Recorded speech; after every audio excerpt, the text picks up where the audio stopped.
आगे का पाठ हम और पढ़ रहे बेटा। इसमें हमने बताया था कि जगदीश चंद्र बसु के कौन कौन से शौक थे। अब जगदीश चंद्र बसु ने प्रारंभिक शिक्षा समाप्त कर उच्च शिक्षा कलकत्ता और इंग्लैंड में प्राप्त की थी। उन्होंने विज्ञान संबंधी अनेक अनुसंधान किए, उन्हें इनके लिए अनेक पुरस्कार भी प्राप्त हुए। बुआ जी ने हमें यह बताया कि जगदीश चंद्र बसु कैसे सिद्ध किया था कि पेड़ पौधों में जीवन होता है, ये कैसे बताया था। अच्छा, तुम्हें इस बारे में और जानने की इच्छा है? ठीक है, फिर अलका बुआ जी उनको बता रही है। जगदीश चंद्र बसु को पेड़ पौधे और जीव जंतुओं में गहरा लगाव था। उन्होंने वनस्पतियों के स्वभाव का अध्ययन करने के लिए कई प्रयोग किए। क्रेक्सोग्राफ नामक यंत्र के माध्यम से उन्होंने विभिन्न प्रयोगों द्वारा यह सिद्ध कर दिया कि पेड़ पौधों भी हमारी तरह सुख दुख का अनुभव करते हैं। पेड़ पौधों में भी चेतना होती है, उन्हें भी सुख दुख का अनुभव होता है। ये खाते पीते हैं, कार्य करते हैं, आराम करते हैं, सोते जागते हैं और छूने से सिकुड़ते फैलते भी हैं। पेड़ पौधों को हानि पहुंचाने से पीड़ा होती है। इनके अंदर प्रेम, भय, शौक आदि के भाव भी होते हैं। बसु महोदय ने 1906 में वृक्षों में जीव है नामक ग्रंथ प्रकाशित किया। जगदीश चंद्र का कौन सा ग्रंथ प्रकाशित हुआ था? वृक्षों में जीव है।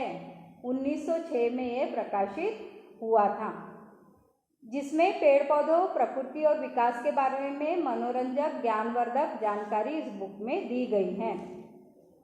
जगदीश चंद्र बसु की इस खोज ने संसार को चकित कर दिया। उन्होंने पेरिस में एक महत्वपूर्ण भाषण दिया और जंतुओं तथा वनस्पतियों में समानता बताई। विदेशियों में उनकी खोज का बड़ा सम्मान हुआ। उन्हें अनेक देशों में बुलाया गया। America, France, England, Australia, Japan आदि देशों में उन्होंने अपनी खोज पर भाषण दिए। वे जहाँ भी जाते, विज्ञान प्रेमी उनके भाषण सुनने के लिए उन्हें घेर लेते और उनके कार्यों की बहुत बहुत प्रशंसा करते थे।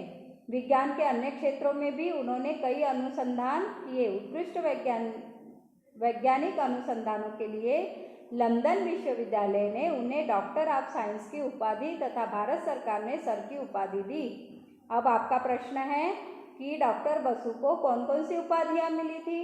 तो उनके अनुसंधान के लिए लंदन विश्वविद्यालय ने उन्हें डॉक्टर ऑफ साइंस की उपाधि दी और भारत सरकार ने उन्हें सर की उपाधि से सम्मानित किया। आप अपार धैर्य, दृढ़ संकल्प शक्ति, दयालुता, स्वाभिमान और राष्ट्र प्रेम जैसे गुण उनके चरित्र की विशेषताएं थी। जगदीश चंद्र बसु के चरित्र की क्या क्या विशेषताएं थी? उनका अपार धैर्य, दृढ़ संकल्प, दयालुता, स्वाभिमान, राष्ट्र प्रेम, ये इनके बहुत अच्छे गुणों में से थे। 23 नवंबर 1937 को इस महान वैज्ञानिक का निधन हो गया और इनका योगदान पूरे देश में सदा ऋणी रहेगा। देश अलका के चुप होते ही राजेश और रानी का ध्यान एकदम से गया। वे बड़े शांत भाव से उन्हें सुन रहे थे। राजेश के मन में इन बातों का गहरा प्रभाव पड़ा। पेड़ की डाली तोड़ने पर उन्हें दुख होता है। जगदीश चंद्र बसु के प्रति श्रद्धा से उनका मस्तक झुक गया और उन्होंने अब भविष्य में कभी भी पेड़ पौधे या जंतुओं को नुकसान नहीं पहुंचाने का संकल्प लिया। इस तरह ये पाठ आपका पूरा हुआ। अगले वीडियो में आपको शब्दार्थ और प्रश्नोत्तर देंगे।